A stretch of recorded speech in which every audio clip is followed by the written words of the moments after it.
No video game has portrayed the concept of nightmares as masterfully as Silent Hill 2. On the surface, this 2001 classic follows the Resident Evil formula of the time, meaning that old buildings filled with puzzles must be explored while you try to clear paths of monsters using limited ammunition. However, unlike Resident Evil, Silent Hill is not about stress terror with biomutants. It fully relies on psychological horror. It doesn't unsettle you with gore or jump scares, but rather with a constant sense of unease that creeps up from within. The first 3 Silent Hill games are considered to be the peak of the franchise, while part 2 probably offers the most memorable journey. This video will take a look back at what made this original sequel so impactful for so many players, and why even an impressive big budget remake can't replicate the particular atmosphere of the original. The game starts with a simple but captivating premise. Protagonist James receives a letter from his wife Mary, asking him to meet her in the small mountain town of Silent Hill. However, Mary has been dead for years. Spooky. From the very first steps into the small, foggy town, a queasy feeling sets in as something feels deeply wrong with this seemingly empty place, and even more so with the few strange characters still lingering there. The first basic characteristic of the mood in Silent Hill 2 is an intangible sense of unease, like in a bad dream. Apart from the fact that a hurricane seems to have swept through the city, it actually seems real, just not quite. Strange messages or abstruse images don't quite fit into the overall picture, nor does the never-ending fog. And this mood is perfectly underscored by the music of composer Akira Yamaoka. From time to time the soundtrack still features loud industrial blaring like in the first game and other horror media. However, Silent Hill 2 is even more characterized by dreamy jazz or melancholy piano and lo-fi songs that never sound quite right, but as if you were listening to them through an echo in a hall. Ironically, the voice acting, which was not of the highest quality at the time, further enhances the soundscape, because the actors are by no means as amateurish as in Silent Hill 1, but they deliver their often cryptic dialogue in such a way that it doesn't quite feel real, which is a plus here. Hey, I didn't mean to scare you. I'm kind of lost. Lost?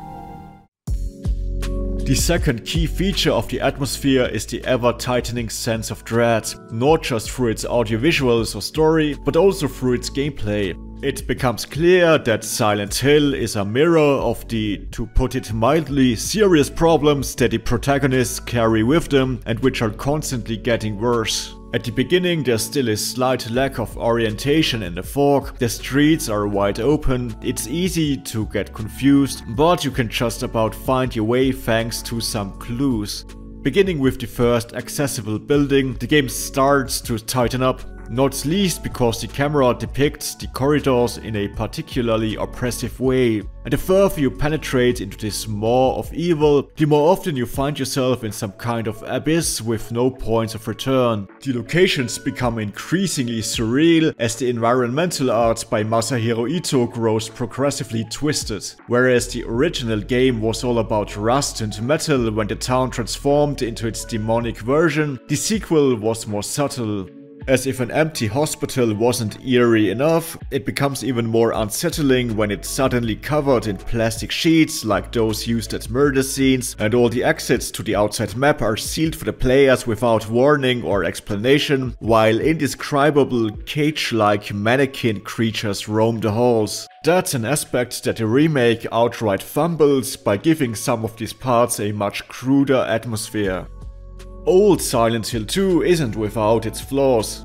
The tank controls are even more awkward than those in the old Resident Evil games, largely due to the non-fixed camera. And unlike RE, Silent Hill 2 doesn't make puzzle items visible enough. This can lead to half an hour of backtracking or having to resort to the walkthrough, both of which kill the mood. But that's it, analog controls and more easily visible items. Nothing more would have been necessary in a faithful remaster to preserve the old vision, without rebuilding the entire thing like the Silent Hill 2 remake did. This is why the notoriously bad HD remaster from 2012 was so hard to swallow, since the port contained an unfinished alpha version. Minor inconveniences aside, Silent Hill 2 would have been pretty much perfect as it is in HD. It came from a very specific artistic vision from a particular time, which can't be remade like that.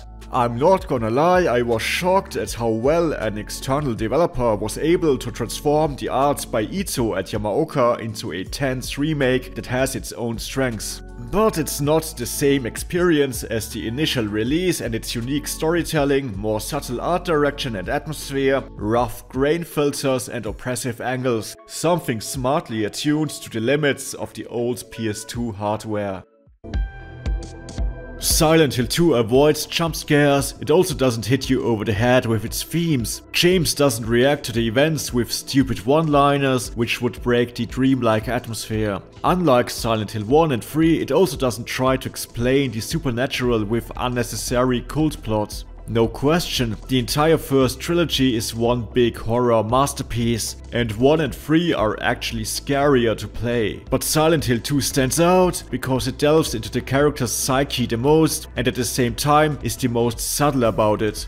The often ridiculous puzzles with angel images and gemstones in other survival horror games of the time are all given actual meaning in Silent Hill 2. However, the interpretation is up to the players. The burdens that the characters carry with them are not super difficult to decipher, but leave enough room for interpretation thanks to the surreal presentation, instead of relying on exposition.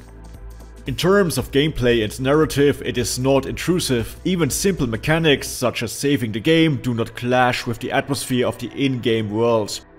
Regardless of the horror, Silent Hill 2 was thought-provoking, especially if you played it back in the day. In this respect, it was a milestone that has shown that even in gaming, horror can be more than just a thrill ride. Games can be more. And yes, games can be sophisticated art that goes beyond a mere test of reflexes.